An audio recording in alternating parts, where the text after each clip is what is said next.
Simpang, saudara-saudara. Aku kira pas pancingan sih.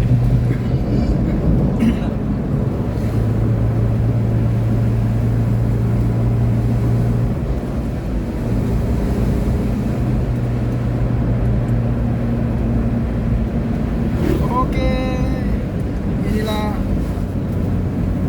Simpang Bukit Kelam, Simpang Cetak, Nanga Cetak. Kalau kita belok ke kiri, itu adalah wisata Bukit Kelamnya, teman-teman ya. Terus kalau belok kanan, kita ke Nanga Cetak. Karena kita mau ke Putus Sibau, kita lurus ya, teman-teman. Oke.